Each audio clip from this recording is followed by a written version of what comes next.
Assalamualaikum warahmatullahi wabarakatuh. Yang terhormat dosen penguji ujian kinerja PPG Daljab Angkatan 2 tahun 2022.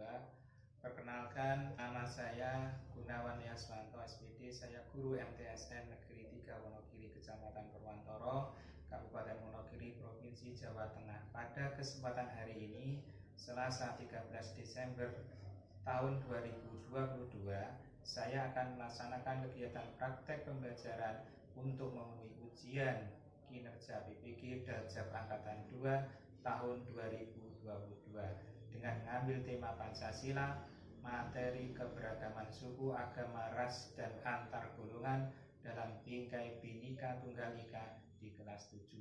Berikut praktek pembelajaran yang telah saya laksanakan. Mohon masukan dan saran agar kedepannya kegiatan pembelajaran saya bisa menjadi lebih baik lagi. Terima kasih perhatiannya. Assalamualaikum warahmatullahi wabarakatuh.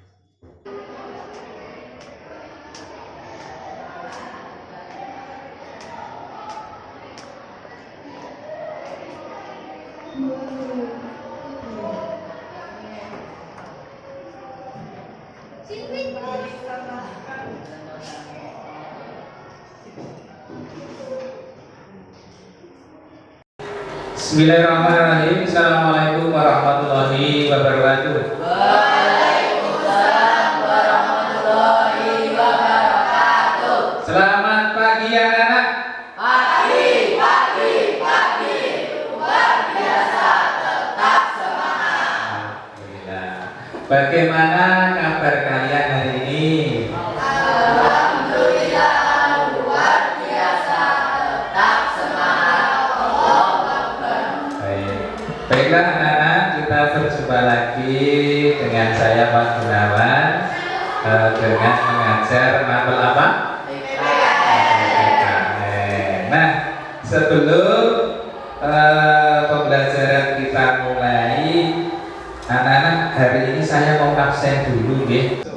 Abdul Rokim hadir, Aisyah hadir, Haji Satrio hadir, Alifian hadir, Ananta hadir, Andri Setiawan hadir, Anissa hadir, Bagir hadir, Dafa hadir, Marir hadir, Fauzi Malik hadir. Ya, terima kasih. Sebelum pembelajaran kita mulai, kita berdoa dulu. Coba saya minta salah satu anak yang hadirnya tadi lebih awal, siapa? Mbak Naila. Ya. Mbak Naila silakan untuk memimpin teman-temannya berdoa. Monggo. Di tempat duduk siap gerak berdoa mulai. A'udzu billahi minasyaitonir rajim. Bismillahirrahmanirrahim. Alhamdulillahirabbil alamin. Ar-Rahmanir-Rahim.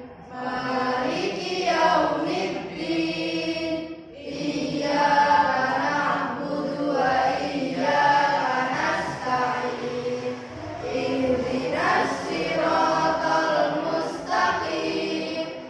Siratal ladzina an'amta 'alaihim ghairil maghdubi 'alaihim waladdallin.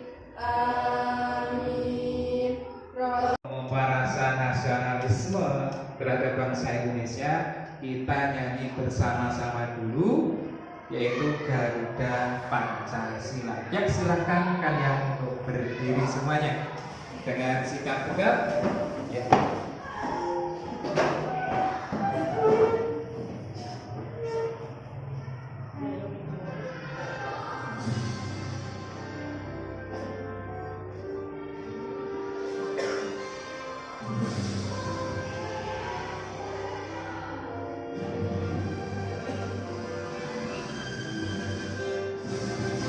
Garuda Pancasila. Selanjutnya untuk pembelajaran kali ini agar kalian lebih semangat lagi, ya, kita coba saya ingin Tepuk semangat.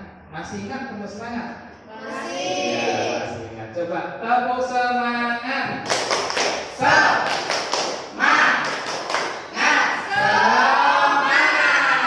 Alhamdulillah, agar pembelajaran ini lebih semangat lagi dan ilmu-ilmu yang kita dapatkan nanti semoga bermanfaat. Baik anak-anak sekalian, kita perlu mengingat untuk pembelajaran yang baru. Ya, ini saya ingin bertanya pada kalian, apakah kalian masih ingat untuk pembelajaran yang lalu itu apa? Apa? Apa itu? Tentang perumusan dan pengesahan Undang-Undang Dasar Negara Republik Indonesia tahun 1945. Iya, luar biasa dengan daya ingatnya masih sangat mantap. Baik anak-anak, selanjutnya pertanyaan yang kedua. Ini saya ingin bertanya, anak-anak, ini Pak Guru membawa uang berapa ini? 100.000. 100.000. Nah, di sini ada dua tokoh ya. Ada dua tokoh yang ada di gambar uang 100.000 ini. Oke. Siapakah tokohnya ini? Soekarno sama Muhammad Hatta. Muhammad Hatta. Nah, dari kedua tokoh ini, siapakah yang menjadi ketua perancang undang-undang di waktu sidang BPUPK yang kedua? Ya, Insinyur Soekarno. iya, Insinyur Soekarno. Betul sekali. Hari ini kita akan lanjutkan materi bab 4, yaitu tentang keberagaman suku agama ras dan antar golongan dalam bingkai Bhinneka Tunggal Ika ya. Nah, selanjutnya anak-anak, Pak Pun akan menjelaskan tentang tujuan pembelajaran hari ini ya. Tujuan pembelajaran hari ini ya, kita lihat di depan. Nah, ini. Nah, peserta didik mampu mengidentifikasi keberagaman suku agama, ras dan antar golongan dalam bingkai Bhinneka Tunggal Ika. Nah, tujuan indikator pencapaian tujuan pembelajaran 1. Peserta didik mampu mengenali keberagaman suku, agama, ras dan antar golongan dalam Bhinneka Tunggal Ika. Ya perlu Pak sampaikan untuk pembelajaran hari ini. Sebelum masuk materi inti, teknisnya adalah kalian akan saya bentuk menjadi 4 kelompok ya. Jadi 4 kelompok akan saya sajikan masalah-masalah sehingga kita akan diskusikan, lalu kita presentasikan setiap kelompok ke depan nanti. Nah, itu nanti ada penilaian deh. Untuk penilaian akan saya nilai dari pengetahuan dan kerja kelompok yang saya berikan nanti soal-soal di akhir-akhir pembelajaran. Kita lihat dulu tentang apa ini? Pengertian keberagaman. Coba Mbak Ikan untuk dibaca ini. Pengertian apa? Keberagaman adalah suatu kondisi dalam masyarakat yang terdapat banyak perbedaan dalam berbagai bidang. Selanjutnya, kita lihat faktor penyebab keberagaman masyarakat Indonesia. Kita lihat banyak sekali perbedaan-perbedaan yang ada di Indonesia. Mulai dari apa, ada agama itu banyak yang berbeda, dari suku ada yang banyak berbeda, ada istiadat juga banyak yang berbeda. Nah, ini adalah penyebabnya. Kita lihat, yang pertama adalah letak strategis wilayah Indonesia di antara dua samudra, yaitu Samudra Hindia, Samudra Pasifik, dan di antara dua benua, yaitu benua Asia dan Australia. Nah, ini letak strategis wilayah Indonesia sehingga menimbulkan banyak perbedaan. Terus yang kedua, kita lihat kondisi negara kepulauan Indonesia ini terdiri dari Sabang sampai Merauke, toh? Nah, Setiap masyarakat di kepulauan mengembangkan budaya mereka masing-masing. Karena terpisah oleh pulau-pulau, maka ini yang membuat keberagaman. Terus yang ketiga, perbedaan kondisi alam. Kondisi alam seperti daerah pantai, pegunungan, daerah subur, dataran rendah menyebabkan perbedaan dalam mata pencarian, bentuk rumah, makanan pokok. Benar enggak? Iya, harus beda. Misalkan kalau kita hidup di pantai, ya, kita hidup di pantai, pancanya tebal atau tipis? Tipis karena apa? Panas, gitu. Kalau kita di pegunungan, udaranya bagaimana? Dingin. Pakainya tebal. Kemana-mana pakai sarung itu hal yang biasa. Tapi kalau kita ke pantai ngambil sarung, pakai sarung, ditertawakan orang. Ini sakit apa ya? Selanjutnya, kita lihat faktor penyebab keberagaman masyarakat Indonesia. Kita lihat banyak sekali perbedaan-perbedaan yang ada di Indonesia. Mulai dari apa, ada agama itu banyak yang berbeda, dari suku ada yang banyak berbeda, adat istiadat juga banyak berbeda. Nah, ini adalah penyebabnya. Kita lihat. Yang pertama adalah letak strategis wilayah Indonesia. Di antara dua samudra, yaitu Samudra Hindia, Samudra Pasifik, dan di antara dua benua, yaitu benua Asia dan Australia. Nah, ini letak strategis wilayah Indonesia sehingga menimbulkan banyak perbedaan. Terus yang kedua, kita lihat. Selanjutnya, anak-anak, perhatikan video yang akan saya putar. Ini nanti kalian perhatikan dan temukan masalah-masalahnya. Ya, temukan masalahnya. Kamu temukan apa?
Baik anak-anak sekalian,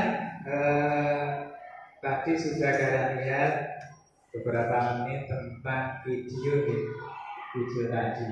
Nah, setelah kalian lihat, saya ingin bertanya pada kalian, kira-kira setelah melihat video tadi, itu kalian melakukan pertanyaan apa dulu? Ya, silakan. Ya. Apa saja yang menyebabkan keberagaman masyarakat Indonesia? Oh, faktor apa saja yang menyebabkan keberagaman masyarakat Indonesia itu, Mas? Jalan ya. Coba ada yang bisa menjawab? Ya, silakan. Letak strategis wilayah Indonesia, kondisi negara kepulauan, perbedaan kondisi alam, keadaan transportasi dan komunikasi, serta penerimaan masyarakat terhadap perubahan. Iya, tadi sudah ada ya, Mas ya. Ya betul sekali seperti itu tentang keberagaman. Terus banyak sukunya. Terus ada lagi? Ya, silakan Pak. Ya. Dari ini tadi, dari 4 pertanyaan yang disampaikan teman-teman kamu, ini kita buat gini untuk memecahkan masalah. Kira-kira kita sepakat deh? Sepakat kan? Sepakat ya?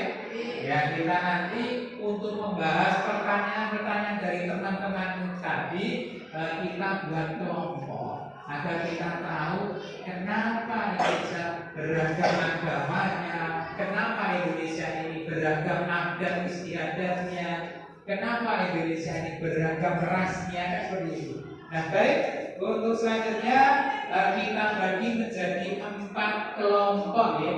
Ya, dibagi menjadi 4 kelompok untuk menyelesaikan permasalahan tadi. Kelompok 1 penjelasan tentang keberagaman agama, kelompok 2 nanti keberagaman suku, kelompok 3 nanti ras, dan kelompok 4 nanti antar golongan. Oke, ini saya bagi dulu kelompok 1. Sekalian KPD nggih. Waktunya nanti saya batasi karena ini sudah jam 10, kira-kira 30 menit selesai nggih? Ya, selesai. Oke, selesai. Kalau selesai nanti kelompoknya yang pilih siapa? Sendiri. Berarti 5 orang ya? 5 orang. Oke, kelompok 1. Silakan ketuanya ke depan. Kelompok 1. Ini sekalian KPD-nya ya. Nanti tolong dibaca petunjuknya. Terus langsung mejanya ditata. Kelompok 1 yang mana? Kelompok 1 ini pembelajaran KPD-nya. Kelompok 1. Kelompok 2 mana? Kelompok 2. Yang apa? Ini bagaimana? Yang mana Mbak? Oh ini. Coba kita lihat dulu. Ini kalian nanti mencari agama-agama yang ada di Indonesia. Terus sejarahnya itu masuk ke Indonesia itu dengan apa? Kita paham? Terus bisa kalian nanti browsing, boleh. Kemarin kan sudah saya berikan informasi di grup kelas. Kalau hari ini kalian boleh membawa handphone untuk browsing pembelajaran hari ini, gitu deh. Terus ya ini ada lagi yang bertanya? Sudah cukup? Sudah? Ya, terima kasih. Ada lagi? Ya, lapor dulu. Ini gimana Pak? Saya bingung. Oh, kok bingung? Wah, bingung yang mana? Oh, ini tugas dari kelompok 2 ini, tulislah hasil identifikasi. Berarti kamu mencari nama suku yang ada di Indonesia. Suku apa? Itu rumah adatnya apa? Terus pakaian adatnya apa namanya? Ya harus sesuai ya. Jangan suku ini nanti kamu pakai rumah adat suku lain. Jadi harus sesuai deh. 5 ini deh, sudah Pak? Iya, terima kasih. Baik, ada lagi.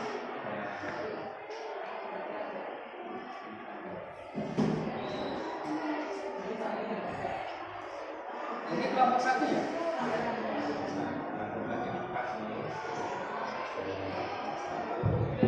Selanjutnya ini kelompok 2. Ini waktunya tinggal 5 menit ya. 5 menit lagi ya.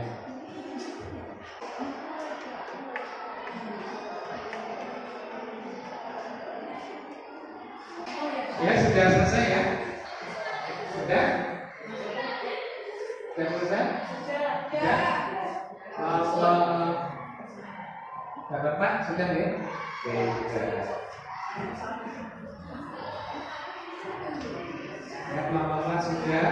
Baik, untuk selanjutnya silakan untuk siap-siap presentasi ya.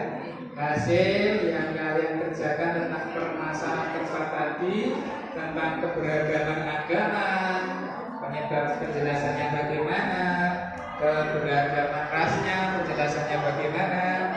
Jadi silakan presentasi ke depan untuk kelompok 1.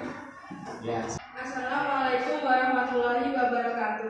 Waalaikumsalam warahmatullahi wabarakatuh.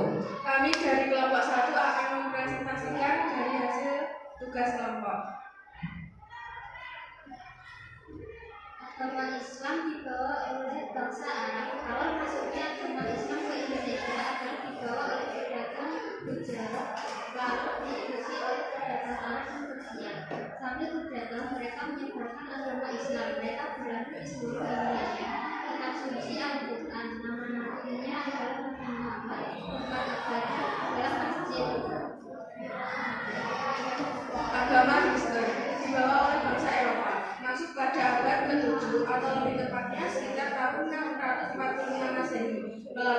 gereja timur Asia yang berada di dua tempat, yaitu daerah Banjul yang sekarang disebut daerah Deli Serdang serta daerah Baru. Kitab sucinya Alkitab, tempat ibadahnya gereja. Agama Buddha yang dibawa oleh bangsa India, maksudnya agama Buddha di Indonesia mulai pada awal Masehi lewat jalur perdagangan, dan ini dipengaruhi oleh posisi Indonesia yang terbilang strategis, khususnya dalam bidang pelayaran dan perdagangan. Kitab sucinya adalah tujuh tapa dan tempat ibadahnya adalah wihara. Agama Hindu yang dibawa masuk di Indonesia dibawa oleh pedagang atau golongan India. Artinya bahwa pedagang dari India yang berdagang di Indonesia lalu mereka menyebarkan agama Hindu-nya. Kitab sucinya beda dan ibadahnya kurang. Sekian presentasi dari kami. Ada yang mau ditanyakan? Ya, silakan. Kelompok 1. Bagaimana cara masuknya agama-agama di Indonesia? Bagaimana cara masuknya agama-agama di Indonesia? Karena melakukan kegiatan perdagangan internasional. Ya, perdagangan, jadi melalui perdagangan ya. Ya, melalui perdagangan. Ada yang tanya lagi?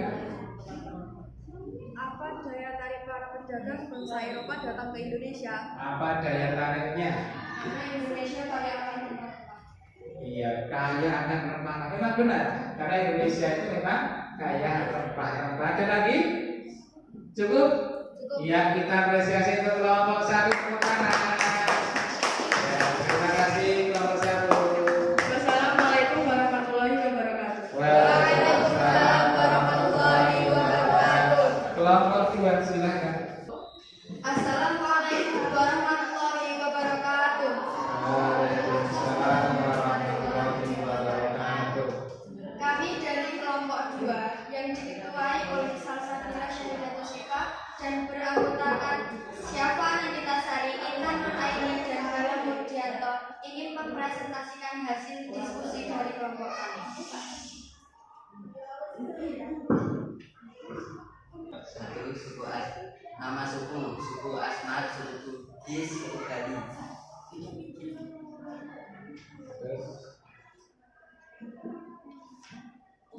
Dua, rumah adat. Rumah adat suku Asmat adalah rumah kecil atau dikenal sebagai rumah bujang. Rumah adat suku Bugis adalah rumah panggung yang terbuat dari kayu. Rumah adat suku Bali adalah rumah baris sepakat. Keunikan dari rumah ini adanya 4 buah tiang yang berfungsi sebagai penyangga. 3. Pakaian adat. Pakaian adat suku Asmat yaitu baju koteka atau holi. Pakaian adat suku Bugis yaitu baju kudu. Pakaian adat suku Bali yaitu baju kaya satu.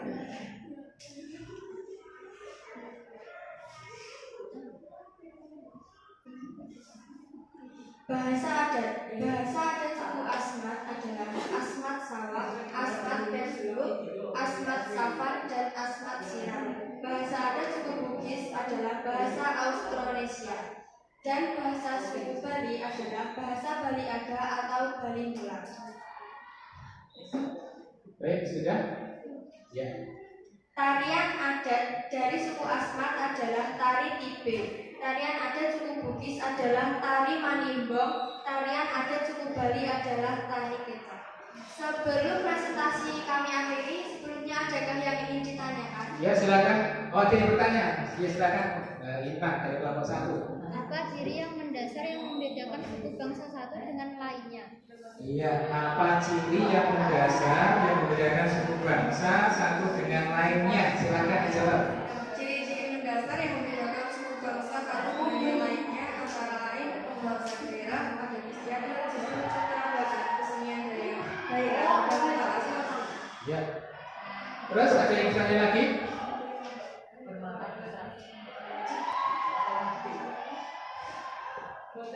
Oh, tidak ada. Ya, tidak.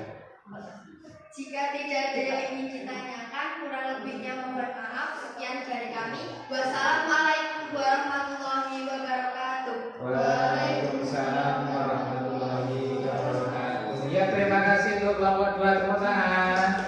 Ya, luar biasa kelompok 2.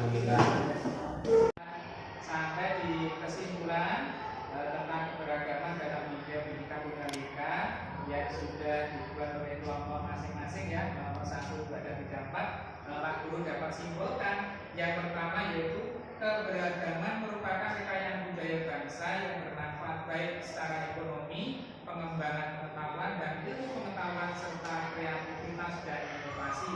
Yang kedua, yaitu keberagaman juga memiliki potensi negatif bila tidak dilandasi kesadaran akan keberagaman serta semangat persatuan dan kesatuan. Yang ketiga, sikap dan perilaku toleransi terhadap keberagaman masyarakat merupakan kunci untuk meningkatkan persatuan dan kesatuan serta mencegah proses perpecahan masyarakat bangsa dan negara Indonesia. Ini adalah kesimpulan yang sudah saya rangkum dari satu dari beberapa kelompok. Baik, terima kasih semuanya anak-anak. Untuk ini Pak Gun akan bagikan soal evaluasi ya. Evaluasi dan nanti ada refleksi. Nanti akan saya bagikan soal dan kalian harus kerjakan sendiri-sendiri, tidak berkelompok lagi. Maka silakan kalian kembali ke tempat semula ya, kembali ke tempat semula. Waktu 10 menit ya. Silakan dikerjakan.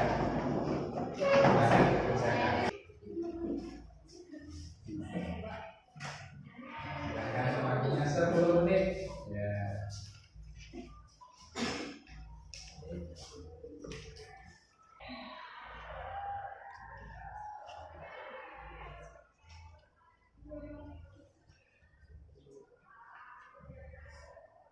Coba kita bahas bersama-sama dulu, kira-kira dapat nilai berapa nanti ya.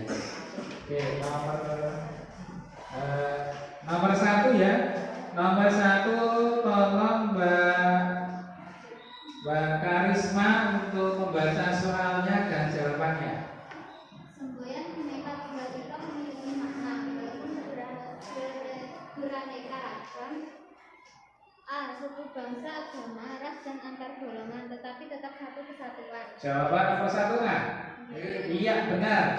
Jadi semboyan Bhinneka Tunggal Ika memiliki makna walaupun beraneka ragam, maka jawabannya adalah A. Suku, bangsa, agama, ras, dan antar golongan, tetapi tetap satu kesatuan. Oke, yang nomor 2, coba yang kelima saya Mbak Syafa, anak bintang sari. Siti mempunyai warna kulit seperti sawo matang, tubuh tinggi, mata besar dan berwarna coklat muda. Sedangkan Aminah mempunyai warna kulit kuning langsat, berambut lurus, mata sipit dan berwarna coklat tua. Perbedaan dari ciri-ciri fisik antara Siti dan Aminah tersebut disebut A. Ras. Ras, ya betul. Nah, ini adalah kalau warna kulit berarti ras. Coba sudah kasih koreksi ya. Coba Mbak Zahratun Nurmas Zahra, nilainya berapa? 100. Ya. Safa Ayunda Darulunisa 100. Saya beri apresiasi dulu pada anak-anak yang mendapatkan nilai 100. Siapa? Alhamdulillah, luar biasa. Yang tepuk tangan untuk kalian sendiri. Luar biasa, dapat nilai 100 berarti pengetahuannya sangat luar biasa. Nah, untuk anak-anak untuk pertemuan selanjutnya, ya kita pertemuan selanjutnya nanti ternyata kita sudah menginjak di semester 2 ya. Jadi ini adalah bab yang terakhir untuk semester 1. Nanti kita ketemu di semester 2, yaitu belajar tentang kerjasama dalam berbagai bidang kehidupan. Nah, ini pelajaran untuk semester yang akan datang, semester 2, untuk semester kenaikan kelas. Nah, sebelumnya untuk kita mengingat apa yang kita pelajari hari ini tadi, kira-kira satu pertanyaan. Apa sih yang menjadi faktor pendorong keberagaman di Indonesia? Apa Pak? Keberagaman tadi. Faktor yang mendorong ya pintunya keberagaman di Indonesia. Apa tadi? 1. Letak. Satu letaknya strategis Wilayah Indonesia. 2. Kondisi negara kepulauan. Kondisi negara kepulauan. 3. Perbedaan kondisi alam. Perbedaan kondisi alam. 4. Keadaan transportasi dan komunikasi. Nah, kita ulangi lagi. Terima kasih sangat luar biasa. Untuk menutup pembelajaran pada pagi hari ini, kita berdoa dulu ya. Berdoa dulu. Silahkan untuk Mas Alfian untuk memimpin doa. Silakan. Berdoa mulai. Subhanallahumma wa bihamdika asyhadu an la ilaha illa anta astaghfiruka wa atubu ilaik. Walhamdulillahi rabbil alamin. Assalamualaikum